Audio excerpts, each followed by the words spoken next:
welcome to another episode of Splitting Hairs with Max and Nicky. I'm Max. And I'm Nicky. And together we're Max and Nicky. Today's episode, we're going to talk about musicals and why certain people say they don't like them. Some of you know that Max and I, we write musicals. We love musicals, at least certain musicals. Well, I don't know if sometimes people actually introduce us and they say, oh, they write musicals, but I haven't write plural musicals, actually. I've only written... Well, we've each written and produced and performed our own musicals. Right. Which took years. Our own musical. To make. Each. There was two in all. But I haven't written another musical. It takes a long time to do that. It takes years to write a musical. Well, I have ideas and songs for future musicals. Sure, but it's it's an endeavor, So anyway, the point is that we do musicals. We like them a lot, certain people, they say they don't like musicals, and I just can't wrap my head around it.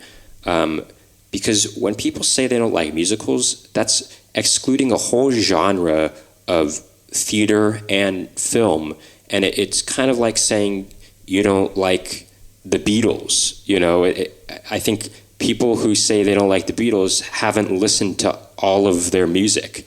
Right, because there's so much diversity in their music catalog. The same goes with musicals. There's so much diversity in musicals that maybe I actually was talking with somebody maybe a month ago.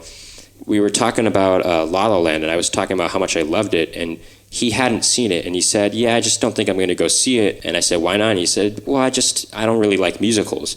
And I just thought, I hate when people say that because it's so exclusionary. It's like saying, and he's a big movie buff, and he's talking about how, what movies are the best of the year, and how could you even determine that if you haven't seen what actually just received the most Oscar nominations? I don't want to disparage this person. He's a very cool guy, actually. Sure. We just happen to disagree with him on this matter.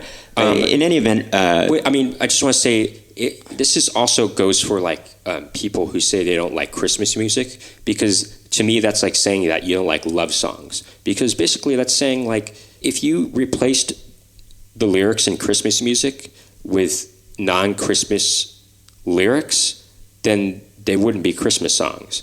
And they might actually be songs you like and you just don't even know. Right. Sometimes there are tropes in Christmas songs that have become sort of tropes over time, I guess. I mean, that's what a trope is, I guess. In any event, and it makes it sound more Christmassy. It makes things like having bells and stuff like that. But not all Christmas songs are like that. I mean, that song, It Must Have Been the Mistletoe. It doesn't do that, yet it is so good. It's such a good Christmas song. And not only that, I mean, just Christmas Time Is Here is a great one. That's just a straight up jazz standard. It's a jazz standard, straight up. We're getting a little off topic. We're talking about musicals. And so I think this is my theory about why people say they don't like musicals. Because I don't think you had this in the past, 30 years ago and before. People didn't say this. But I think that people who say they don't like musicals are just being exposed to the wrong kind of musicals. And a lot of those musicals that are the wrong kind of musicals, in my opinion, are the musicals that are coming out today on Broadway. Right. Now, there are the exceptions. Once in a while, you'll see some musicals that are really great, actually, today even. But there's a majority of them that have a certain sensibility. Starting in maybe in the mid-'90s, there's a certain kind of... for lack of a better term, pop-oriented sensibility. Yeah, I don't want to say that because pop is not bad. Right, it is a bad word. I mean you said for lack of a better word, but I don't think that's a good word to say. But. Right, but I would say also that there's less of an importance placed on melody these days. There's less importance placed on melody. That's very true. And so you see a lot of the same chord progressions and chord structures. It's almost like you go into a musical and the songs you'll hear are generic versions of what a song should be. And that's what people think a musical is and sounds like. And so for them, maybe it's just, it's maybe when they go in and they don't like musicals, it may be because it's uninspiring to them. Or because these are the kinds of songs that they're exposed to in musicals are these generic forms of right, pop songs. But it's not just that, though. There's also, there's a certain type of musical theater humor you might see in musicals that have, it can be very cheesy and corny at times. But it's true. Musicals it doesn't have to be. It doesn't like have to be like that, though. And I think people are just used to seeing that kind of thing, and it just doesn't have. It just straight up doesn't have to be like that. You know, like, not to toot my own horn. One of the co-producers for my musical called Made in China, when we were first sitting down to talk about my project, he said, you know, I don't usually like musicals, but I really enjoy your musical a lot, Nicky. And I thought to myself, well, why doesn't he usually like musicals? And it's probably for this reason we're talking about, is that he's by and large exposed to these kind of current musicals that have generic songs in them and kind of generic broad humor. Right, you know? There's that, but it might not even be just that. It might be their preconceived notion of what a musical is. They think of like, oh, these people bursting out in song. And actually, when it's done well, I never see any musicals that just have the person burst out in song. It's not like that. It's a little more subtle than that, actually. It gets built. There's a build-up. There's a build-up into the song, and it's more naturally done. And I don't know, maybe some people are, I don't know, maybe they're afraid of exploring that positive part. I mean, not all musicals are positive, too, actually, I should say. But I think there's something about singing in a structured form, I guess, or in like a play or a plot that people maybe are opposed to somehow. Here's the thing, is like, I recently saw on Broadway a musical. It's a very popular musical. It's been out for the past few years now, and it's very popular, and I hated it. I don't like to say that. I'm not going to name the musical, but a large reason why I hated it was because every song sounded the same. It had this formula, this pop formula to each song, same chord structures, same chord progressions, and every time a song started, it started the same way, and I hated it more and more each time a song started for that reason, because they all sounded the same, they all sounded generic. This might be a reason why a lot of people say they don't like musicals. Well, no, let me just go back on my thing, though. I think part of it, though, is when people do go into song, I think people think of that as being maybe too happy or something like that, or too saccharine somehow. But the thing about that is sometimes the songs are very dark, but I think maybe, I mean, and that kind of goes with what you were talking about, how people don't like Christmas music. And maybe because sometimes it has a little too much cheer to it. But some of them I don't quite understand why people are opposed to that. Sometimes things can get a little saccharine, maybe a little overdo it a little bit. But sometimes they're just, often it's they're just well-formed songs. And in musicals, it's, as I said before, like, people have this preconceived notion of what they think a musical is, and they maybe just don't like it for that reason. But they don't realize that. And what's wrong with a little cheer, actually? By the way, I think, why not be happy, actually? Well, here's the thing. People are just too morose, maybe. A lot of people are morose, and they only relate to depressing things and depressing movies. I think part of that music. I think part of that also is just people, as they grow older, we're getting in a little bit too much maybe about it right now, but I guess that is the point of the show. People kind of put up a wall for themselves, and they kind of don't let that inner child out a little bit. They don't. They don't explore what. They don't actually release their inhibitions. Actually, it's not releasing your inhibitions and not truly embracing the innocent side. Embracing innocence, but also embracing what truly makes you happy. And basically, I think what truly makes you happy maybe is. It's not the idea of what might make you happy. It's just embracing just that innate thing, I guess. It's like, when you tell it, I kind of like to relate just to comedy. The kind of comedy that we like the most is silly, stupid, absurd humor. Absurd stuff that The kind you of don't stuff really like have to. You don't really have to make sense of it in order to laugh at it. the kind of thing that a baby can laugh at. Well, I don't know about a baby, but when You don't were really have to think about it. When you were a kid and you were just enjoying video games and stuff like that with your friends, and you laughed at whatever provoked, Or just even a laugh, silly, you just a thought funny, that was funny. Even when you're a baby, when you see a funny face and you laugh, that's the kind of laugh that we're talking about, and that's the kind of enjoyment we're talking about when we talk that about same idea. a song. Is like a song that that has a certain visceral reaction, and you think, wow, that. I guess people who don't like musicals or have this preconceived notion about musicals and say why they don't like them, I think maybe they're just not in touch with their.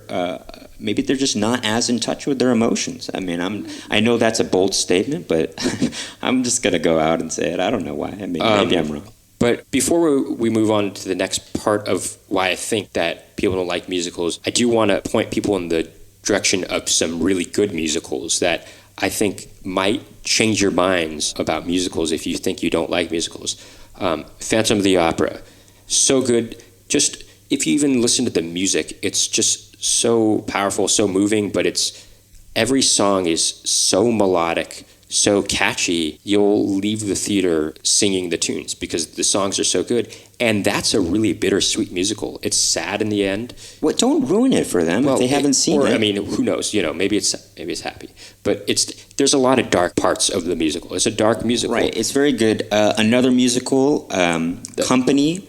It's a Stephen Sondheim musical. Now that's a straight up musical for adults. It's maybe one of the first. It's one of the first. If anything, Nicky, I would say actually before Phantom of the Opera, even though that is maybe you might like that more, or you do like that more. I think Company actually would be a good introduction for people who don't like musicals because it can show people who don't like musicals that, hey, this is actually subject matter. And when I say subject matter for adults, it actually has to do with marriage and divorce and midlife crises and stuff like that. It's one of the first musicals truly about being an adult. For adults. And and what I mean by that, it's not like, rated TVMA kind of a thing. And the thing is, it's also completely natural. All the songs in it happen completely naturally, and it's not this sort of hokey, kind of cheesy thing that you might associate with musicals. And sometimes that does happen. I mean, I guess sometimes there is a hokey kind of a thing in a musical. But this musical Company is very real, and it's a very, very good. For me, it's top 3 material. And if anything, actually, I would say go to musicals sometimes. When you're saying you don't like musicals, you're also saying you don't like music, actually, because sometimes it's worth going to a musical just for the music. That's actually. True. Just go for instance, for the music. Now, my favorite music to a musical comes from West Side Story. Now, it's just a masterpiece, actually. Leonard Bernstein, it's very well thought out, and he comes from the academic world originally. It's very inspiring to listen to. Now, I'll use that as an example because, the story is good, too. It's Romeo and Juliet, basically, in modern times. Modern at that, when it was made. But I would say the acting can be a little... over the top, a little over sentimental or melodramatic at times. But what Max is trying to say is he likes that musical mainly for the music. No, not just the music. And the choreography. The choreography with the music, and also I just say watch the film. It's directed the cinematography is amazing. I would say the acting is cool. It's fine. It's not. Sometimes it can get a little over dramatic, but. Just the story and the choreography and the music all together and I think that's what's so cool about a musical is you basically get every sort of performative art form all in one piece, and that's what's so cool about it. Collaborative effort. Talk about all forces of art coming together to create performative art to coming together to create a spectacle. And how can you not appreciate how much work is put into that if it's done well? If anything, at least you can go to it just appreciating what was put into it. And I want to get to that in just a second. I just want to talk about the Fantastics really quick, which is another. It's an off-Broadway musical. Off-Broadway music, the longest running musical of all time. And that musical is a smaller budgeted musical. It's not as grandiose as some of the musicals that you might think of, like a Phantom of the Opera or a Les Miserables. This musical is really small. It's got just a piano and percussion once in a while and harp maybe, and that's it. And it's basically like a 6-person cast or something like that. And the story is also kind of Romeo and Juliet, kind of Pyramus and Thisbe, which is the precursor to Romeo and Juliet. It's what inspired Romeo and Juliet. And so it's a classic story. But again, it's a musical where you go to it, and if you release your inhibitions and if you just let yourself enjoy a show, then this is the kind of musical for you, I think, because the music is so good. And all of the music is really just completely unique and original and what's melodic. also unique about this musical as well is the instrumentation is very. I just said. Well, that's what I just said. Oh, you said it. Sorry, I just said that. But also the lyrics. If you're big on lyrics, the lyrics to this musical are so good. And they're very poetic. If you want to just talk about appreciating just the songs in a musical, going to a musical just to listen to the music, this is a musical for you. Because right. We were talking about company before, and a lot of people consider Stephen Sondheim to be kind of the Shakespeare of musical theater because he wrote Company because his lyrics, and rightfully so, he's one of the best lyricists of all time. But listen to the Fantastics because the lyrics are really they're very poetic as well. I mean, on the par with Shakespeare.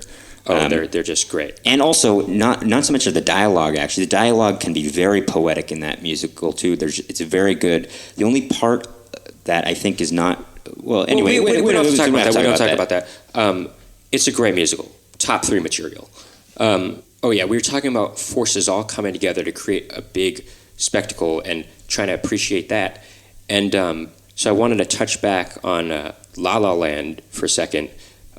Actually, not for a second. I know this is turning out to be one of our longer episodes. Oh, because we're very passionate about this. Very passionate about this. But also, before we get to that, I just want to mention that sometimes people might actually, they might not think they like musicals, as you said, because of a modern day type of musical, which can be often overproduced, actually. Well, okay. And it can be seem too flashy and things like that, and just not... Including the singing.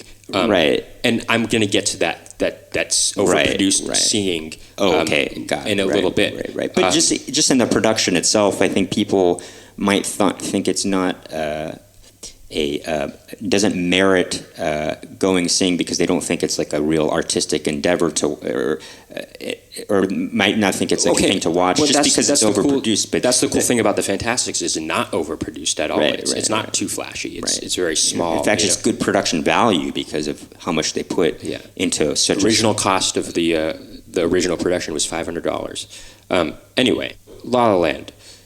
This is a very much a talked about movie this year. It's one of the most popular movies of the past year, and it's got a record number of Oscar nominations, 14 to be exact. It won a record number of Golden Globes, but that's besides the point. I mean, we don't really care that much. Here's the thing about it.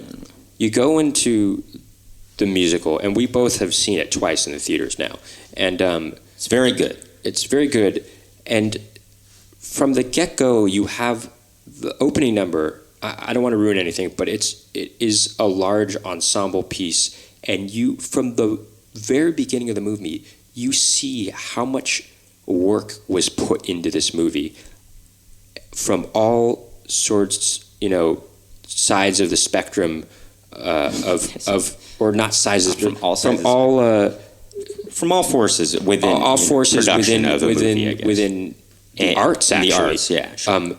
Whether it's choreography, acting, directing, singing, composing, costume design, set design. It's all these forces are coming together, and you look at this from the get-go, from the moment the movie opens, and you think, wow, this is amazing. How can you not appreciate this on an objective level, actually? Just how can you not look at it and think, wow, all these forces came together to create this thing that actually worked, right, and it's like it was even they pulled it off. Actually, that's what's so amazing. Even if you don't even like the music in it, the fact that they pulled it off is an amazing feat, you know?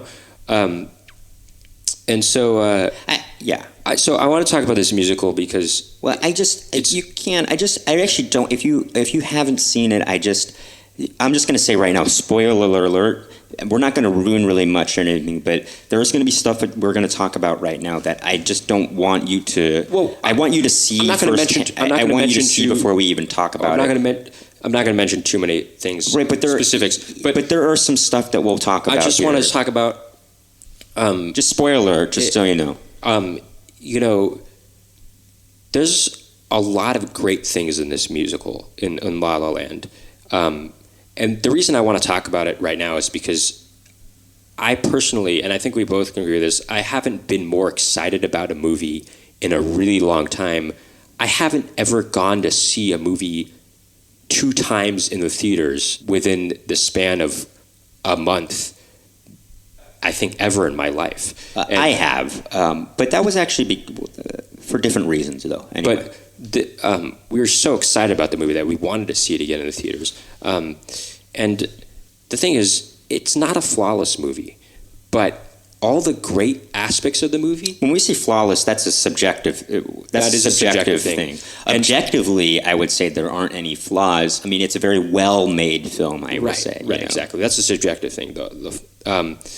But subjectively, it's not flawless, but all the great aspects of the film, make it so amazing, including there's a final scene in there. It's one of the most beautiful montages I've ever seen in film history, I think. In the history of film, I think it's very good. And what is cool about it is it actually draws upon cinema history, actually, in doing so, actually. And so this beautiful thing, which actually is the height of what we were talking about before, this collaborative process of all forces of art actually coming together to create something beautiful. That happens at the end of this film, and it hits you really hard. And if you take any still from that montage, it is a beautiful thing to look at. Yes. So when Nicky's saying it's all art, actually, it really is. It's like a painting sometimes to see. It literally is like a painting, and to look at. And the music is beautiful, and so all these great things, in my opinion, make La La Land a really great movie. One of the best of the past 20 years. It's probably the best since The Artist. Right, and what's cool about it, too, is I think it's a film that encourages people to go to the cinema. Exactly. It's a real cinematic feat. It makes you fall in love with the movies again. Right. It makes you fall in love with the movies, but also makes you fall in love with going to the movies. Exactly. Too. Because it's not something that I think is done justice watching on a TV or on a laptop. Well, it still can be fun to watch. It's still fun to watch. Don't get me wrong. On the TV or laptop. But I think it's actually done in CinemaScope. If you go see it, it makes you fall in love with movies again, and it makes you excited to go to the movies again, go to the cinema, and at a time, especially when streaming sites are really popular now. I love streaming sites, and original movies are coming out on Netflix and on Amazon. And not to disparage those or bash them or anything. But this is a movie. And it reminds me of The Purple Rose of Cairo. I haven't seen that. I know, but just a big point of that is that people can really escape their kind of the hardships of their lives when they go to the movies. When they actually go to the cinema, they can escape the hardships of their lives. Right, and that's what's cool about... maybe that's something that people don't like about musicals, is they... maybe there's just something positive about it that they don't find that is relatable to them, I guess. Because maybe I feel like people like to... they often like to wallow in sorrow and drama, actually. I see that on Facebook a lot. People just like to wallow in things that are dramatic, and I just think... Why not? Really, what film like in the silent era, I mean... This is what cinema did. People went to it to escape, actually. And especially during the Depression, I think I could correct me if I'm wrong. I think something that didn't really suffer too much was the film industry, because it allowed people to escape the hardships they were going through Of the depression, yeah. the depression, and I think that's something that this film does. And even on top of that, it's still relatable. Actually, it is, especially if you're an artist, especially if you're an actor or somebody that's in the performing arts, or a musician. I know when I said performing arts. Yeah, you really can relate to it on even a higher level. But so the point is that I guess if you release these inhibitions and try to get in touch with your sort of more, I would say, innate, awe-inspired side, I guess. Awe-inspired side, to not overthink things. If you go into a movie like La La Land or a musical like Phantom of the Opera, The Fantastics, if you go into one of those and not try to go in with a critical eye and just sit back and relax and enjoy, then I think you actually will enjoy the musical and the musical art form. Right.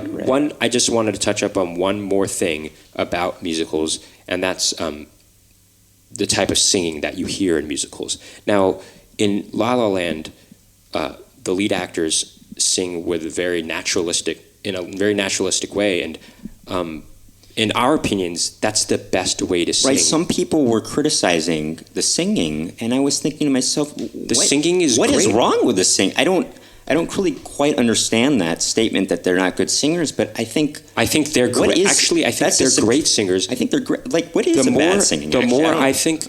Bad singing is just somebody that can't hold a tune. To be honest, that's what some bad singing is. Otherwise, it's all subjective from there. I mean, and lately I've really been thinking about this the past couple of days, and I think that I actually don't think if you can hold a tune, I don't think there's one singer that's better than another. Right, right. It's in the eye of the listener, or it's in the ear of the beholder. It's in the ear of the beholder, and one person can love someone's voice over another's. And now I think it's very important to actually. I don't think that they just sing and get by, Ryan Gosling and Emma Stone. I think they sing beautifully because they sing with their honest voices. They're not trying to sound like anybody else but themselves. I think what a lot of people are hung up on nowadays is the expectation of what they think singing should be. It's this overproduced thing you hear in the top 40 charts, pop music, and in musicals, actually these days. There's you a certain hear kind of way, a certain quality of singing in musicals these days. That it's kind of a trend that started in the mid-90s again. That I don't know what it is, but it became this overproduced, cheesy sounding kind of style of singing. Not that all of it's, but sometimes it's actually rightfully so. It's used in a good, depending on the context. But for the most part, it's not a natural way of singing. It's not what those people would actually sing like if they sang with their truly honest voices. When we say truly honest, they're trying to sound like unaffected, unaffected voices. Now, obviously, when they're trying to sound like something else, this overproduced sound. Right. Now, I guess what obviously when you're singing, you are affecting a little bit, but I guess it's a style of singing that I guess people. When we say an honest way, I guess it's just using your own. How would you, if you hadn't heard anyone else sing, how would you sing if you were, just how would you normally sing? I guess that's what. How would you carry a tune? And I think if you stick to this idea that of trying to keep an honest voice when you're singing, then more people like a Tom Waits or a Willie Nelson or a Chet Baker or a Joanna Newsom or Bob Dylan. You would hear more and more people like that. But as it happens, you don't hear as many unique voices like that today because there's an expectation to sound like this overproduced sound. And I think that's a big reason why people might not like musicals is because they hear certain singers in Broadway shows sing like that overproduced sound. Well, no, sometimes it's also just, it's very, it's not just an overproduced thing, but sometimes sometimes the songs that they sing require a lot of training, and they actually are able to hit these notes that are like, wow, I can't believe they just did that. But, and they are good singers, they're very good. But sometimes certain songs don't require that, though, and they don't require belting. I guess that's what people are used to belting, and calling that as good singing. And that's what's cool about La La Land is there's actually not really any songs where the singers have to belt. I mean, maybe one of the songs she kind of has to. I mean, she does have to project. Kind of have to emote a little bit more, but it's a true.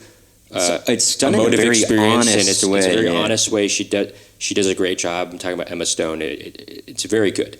And so I don't like hearing these people, these naysayers, saying that they think that Ryan Gosling and Emma Stone don't sing well, because they do. They sing great. And I think that anybody, these past couple of days, I've really thought that I really begun to think that if you can hold a tune and you don't, and it doesn't sound unpleasant. It doesn't sound. There's a way of singing. If it doesn't sound too grating, that sounds flat. Yeah. If there's some sort of emotion put into it, then I think it will sound great.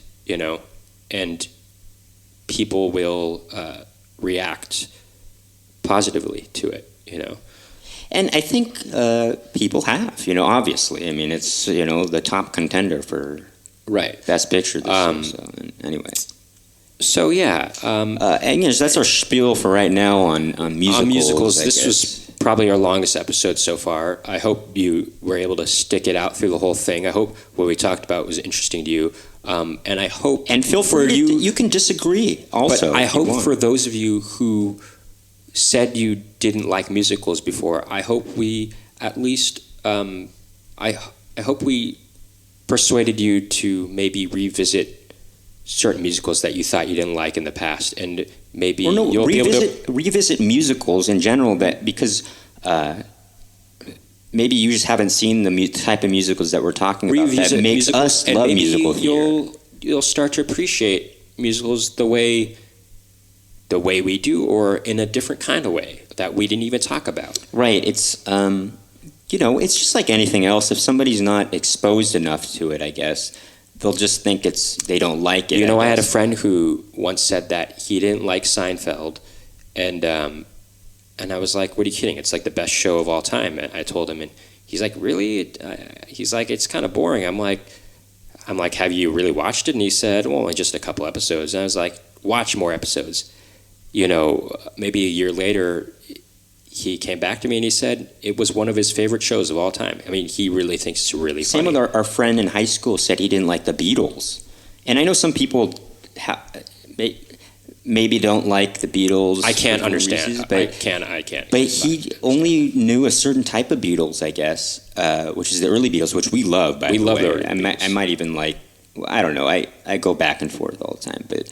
I love the. Then he visited, their innovations and stuff like that, and he said, "Oh my God, this is the Beatles!" And he didn't realize all the stuff they had done in their later years. And he loves it, and I think he likes the early stuff too now. Now that he visited that stuff, but it just goes to show you people. If you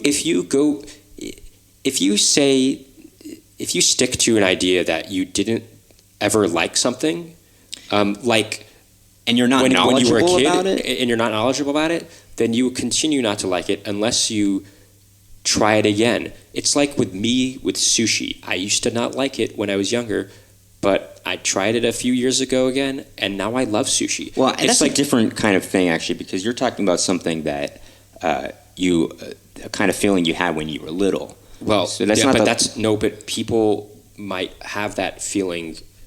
Maybe people have had that certain feeling. Sure, no, I know. I'm just saying when they were younger, and right. But I guess it's.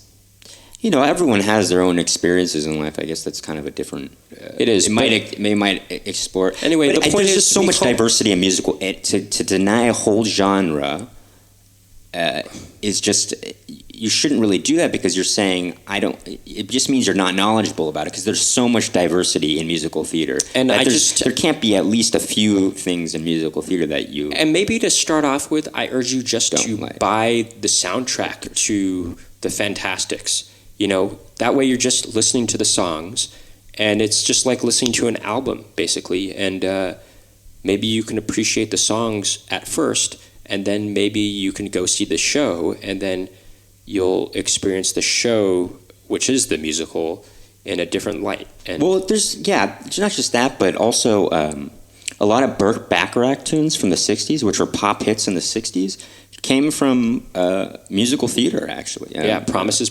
Actually, you know? our American Songbook, the American Songbook, which is all the standards and stuff that people have known to love over universally, almost all of those songs come from musical theater. So to say that you don't like musical theater is just saying, I don't like the history of music. I couldn't have said it better, Max. Anyway, thank you for joining us for another edition of Splitting Hairs with Max and Nicky. And we'll see you next time. Or you'll listen to us next time. Bye-bye.